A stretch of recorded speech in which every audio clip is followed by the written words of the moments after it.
Local stories, local people. We're taking you inside Western Mass news. It's the Even Better Western Mass podcast with Dave Madsen.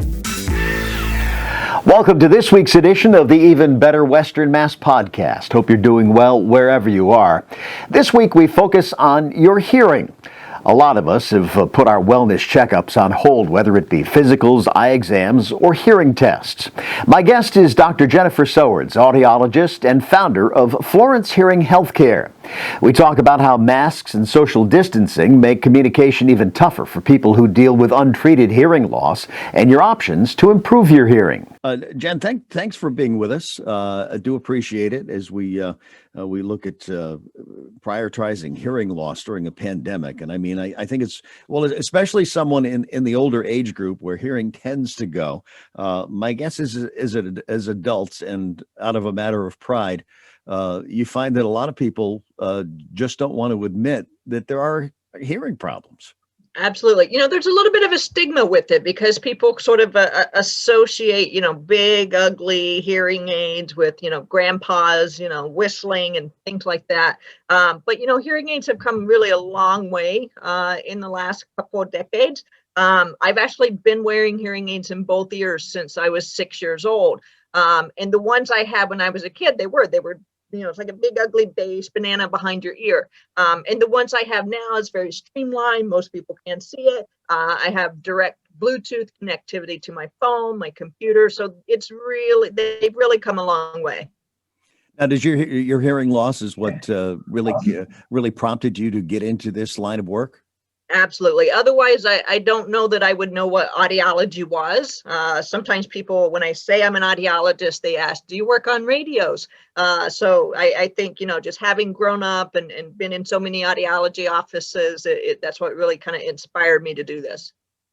Now, when you look at hearing loss, I mean, there are so many reasons for it. I know part of mine is for all of my life, I had to wear an earpiece to be on television and wearing headphones and I guess from my generation, loud music. Sure. Yeah. And certainly, noise-induced hearing loss or loss from whether it's music or loud, kind of like you said, a broadcast headset, something like that. That's actually the only type of hearing loss that's preventable. So, one of the things that, we really stress to all of our patients and part of our campaigns for better hearing is to wear hearing protection for concerts, any kind of loud tools, power saws, gasoline powered equipment, leaf blowers. This is the time of year for that. So certainly anything that you can do to prevent that noise exposure over the course of a lifetime makes a huge difference. And these are little things too, as far as noise exposure is concerned, that I know many of us don't even think about, whether it's whether you're mowing the lawn or, as you mentioned, working with a power tool or anything like that, that whether we want to admit it or not, will contribute to hearing loss over time. It does. It takes its toll for sure, Dave. Now, as far as dealing with this, I mean, is it a long drawn out procedure, or is it something that can? All right, I want to see it today, and how long will it be, and how long does it take before the adjustment is made until you can get your hearing to somewhat back to normal? Yeah, that's a great question. So depending on the type of the hearing loss, so sometimes we have to have a custom earpiece and sometimes we don't. So certainly if there's no custom piece required, that speeds the process up. But typically once someone is identified, has a hearing test in their office, usually if they're interested in proceeding, usually the hearing aid can be fit within a week or two. So it's usually a pretty quick process. Every now and then we do have the demo devices in stock to let people kind of test drive them for a week just to see if it's something that they notice a benefit at home. Just because, if you go into an audiologist office, the vast majority of the time, these are professionals that are used to talking to people with hearing loss. So we tend to speak clearly, enunciate, and no one ever has trouble hearing us. So it's better sometimes to take those home into those environments where the patient is having difficulty.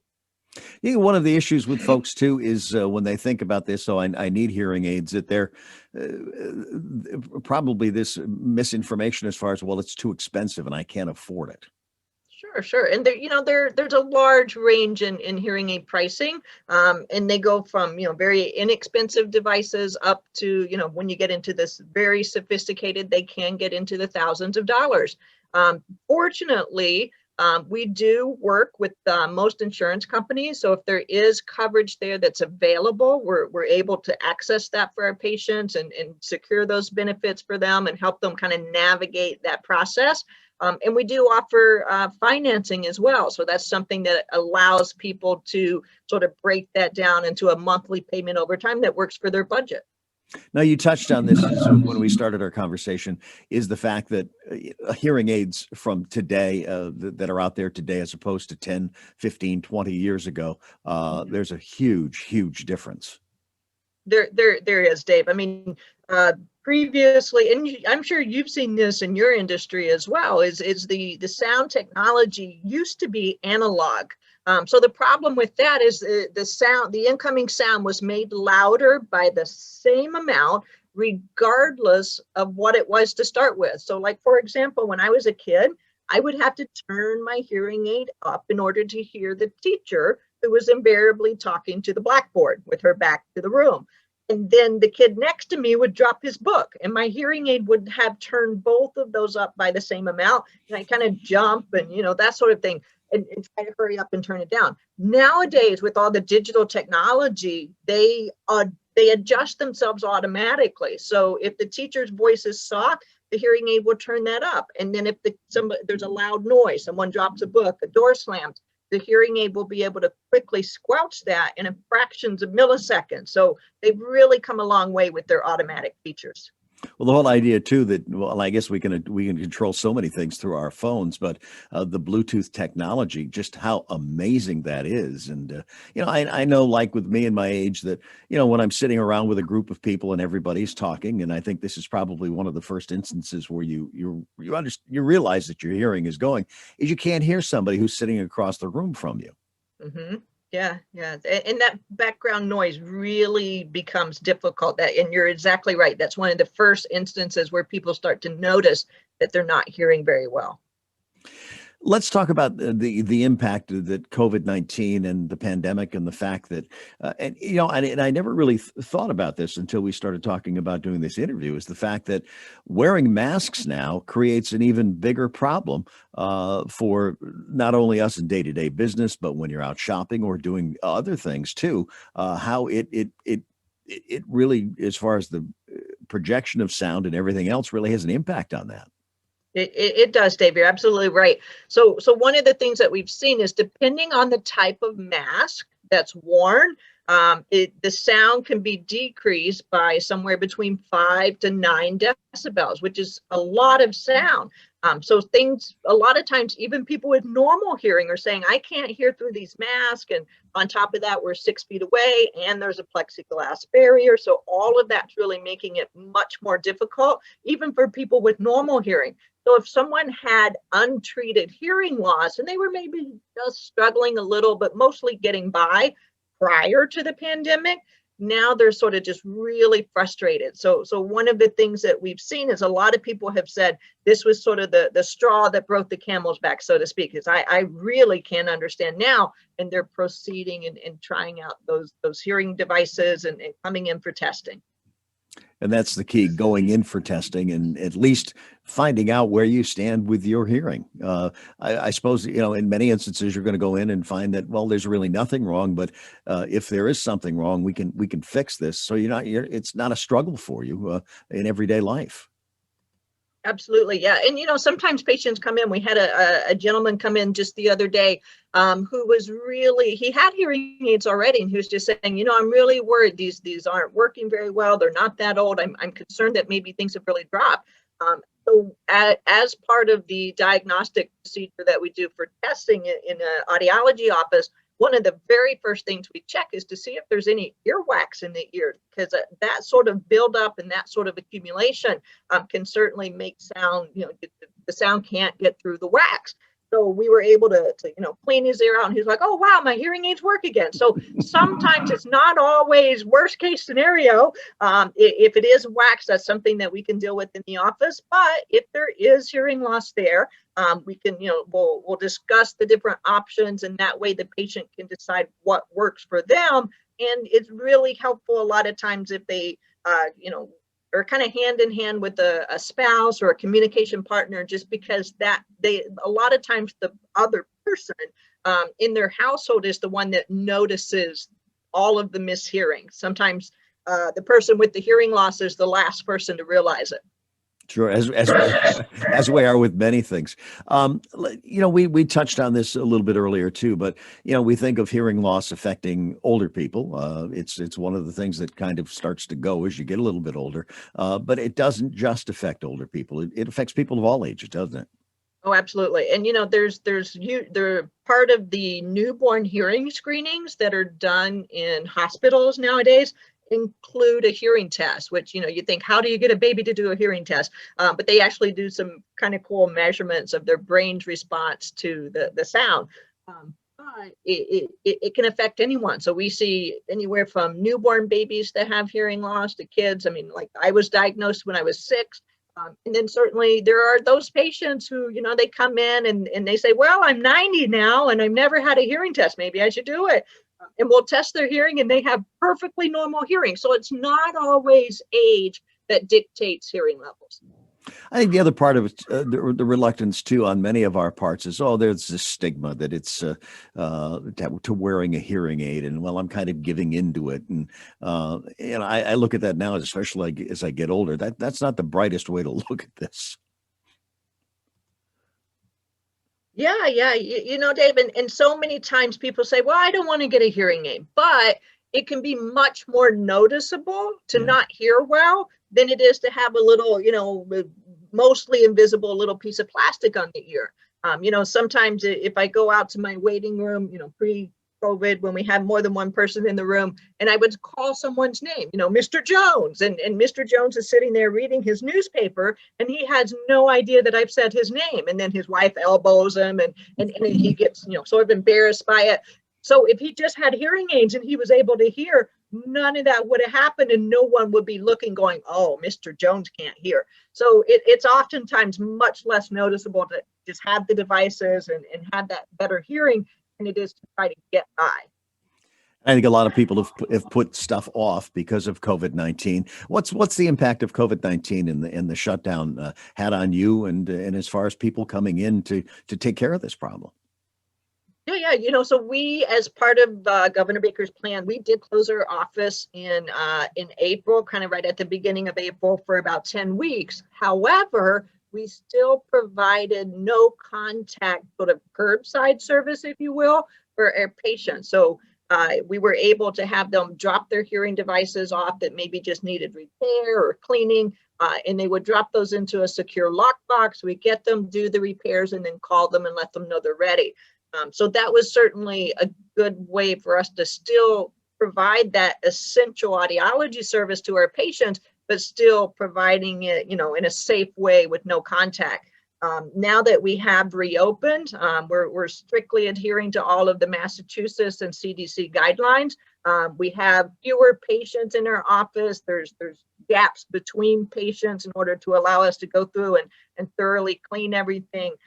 There's so many wipes and everything that we're going through, but so we are able to safely see patients in their office so that they can address that hearing loss. Because even though we can provide a lot of service curbside, in order to have the hearing test, that still needs to be done in the office. Let's say, one of the things like with Facebook and Instagram and everything else is the fact that we see these ads popping up for hearing tests that you can take online and things like that. Are there dangers associated with that? I mean, I would think that's probably not the best way to do a hearing test. There's a lot of, so one of the things that we have is there's calibrated equipment. It goes through annual certification. I'm sure you have similar things in the broadcast industry.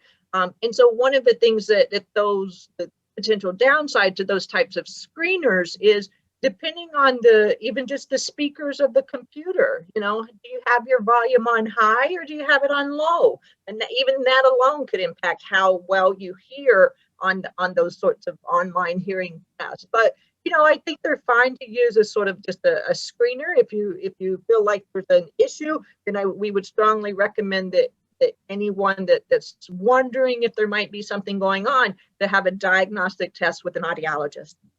And the other thing too is buying hearing aids online. That's one of those things that, I mean, that's all tailored to the individual. It is. And so there's one of the things that happens when we do a hearing test for someone, is we go through and we measure their specific hearing levels across the frequency. So if you picture the sort of like in the optometry world, you have to get your eyes tested in order for them to appropriately prescribe the right type of lenses. And so in audiology, when we do that diagnostic test, that allows us to get a measurement. And then our job at that point, if the patient needs hearing devices and wants to proceed with that, is to choose the appropriate technology for that. Some hearing aids are made for people with a very mild hearing loss, and others are made for someone who has a profound loss. And if you're buying something online and you haven't had a test and you don't know what's what, then certainly you could end up spending money on something that's either not strong enough or too strong.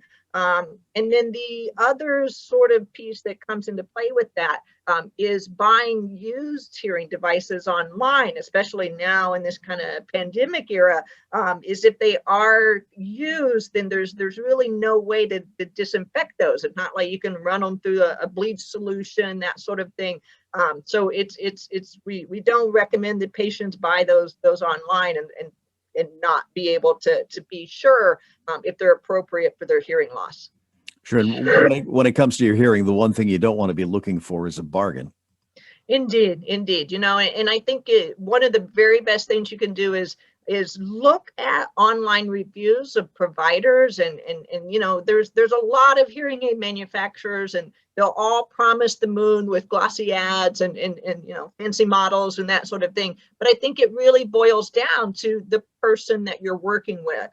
If you can have a so-so hearing aid that's programmed very, very well and by an experienced provider and do really well, and you can have a top of the line kind of super hearing aid that's programmed poorly and you won't hear well at all. So I think it's really important to do your research about the providers, and online reviews are a great way to look at that.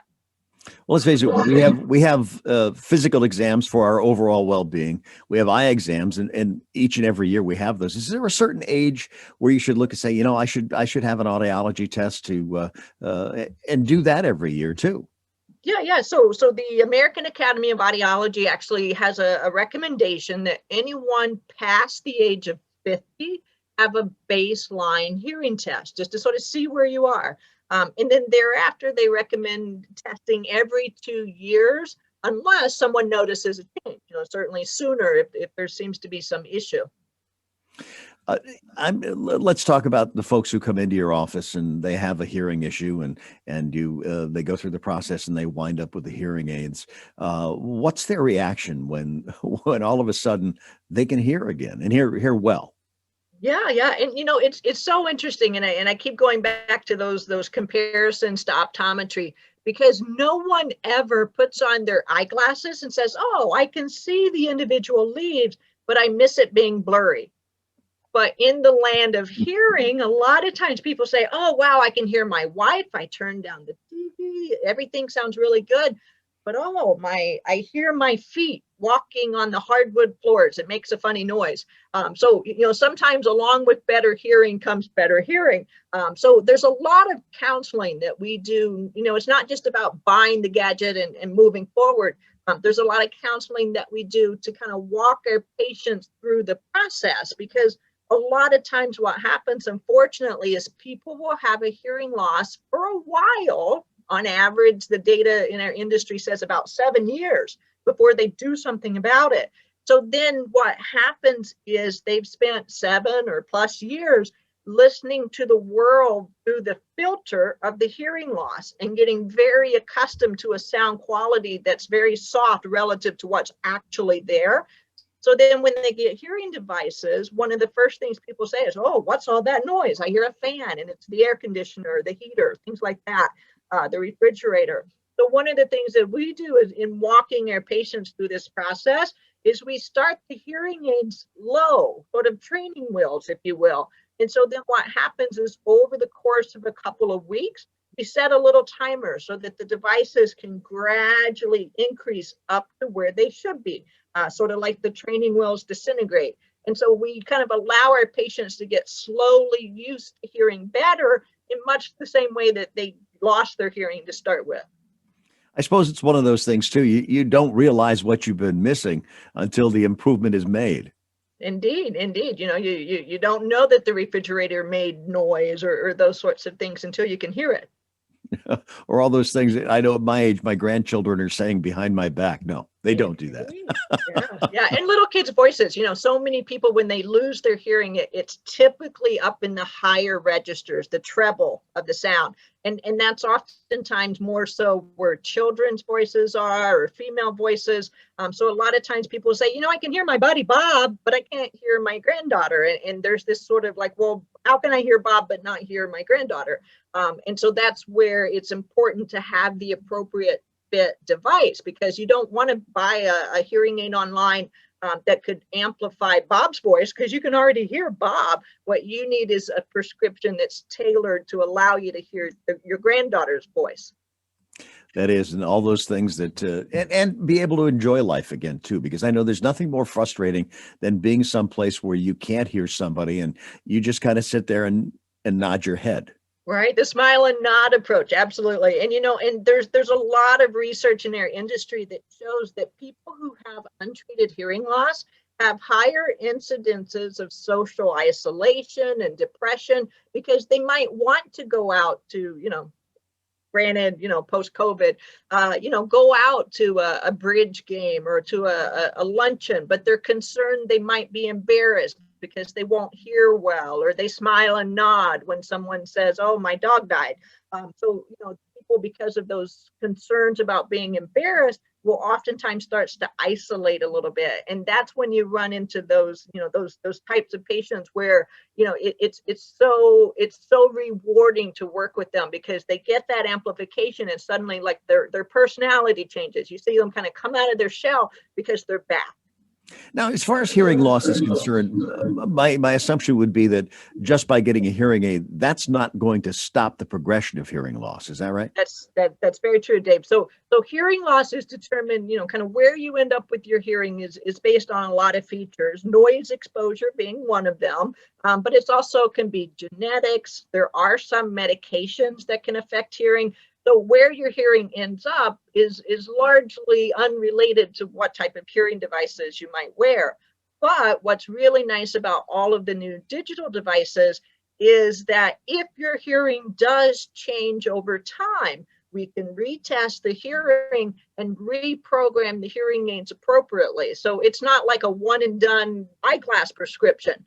With hearing technology, we're able to adjust the settings, turn them up, etc. over time. And that's the beauty of that new technology in this day and age too, is that you don't, if from year to year, you don't have to buy a new hearing aid, you can make the adjustments. Absolutely. Yes. As we look at this, the fact is through life, we do not have to go through life by missing things. And if there is a hearing problem, the first thing, it's like with anything else, take care of it. Absolutely, Dave. And the one thing that we have seen is a lot of times people, even with hearing aids, they'll say, I'm struggling with these masks and that sort of things. So what we found is very useful for a lot of our patients is to build sort of a mask program within their hearing aid, so they could access that by pressing a button, or you switch the program on their smartphone. And what we do then is we set up a program that makes up for what the masks are taking out. So it's like a little boosted program that you would use when you're speaking to someone with a mask. So patients have found that very useful. Now, if folks want to have their hearing tested and come to see you, how will they do that? So we're online at www.florencehearing.com.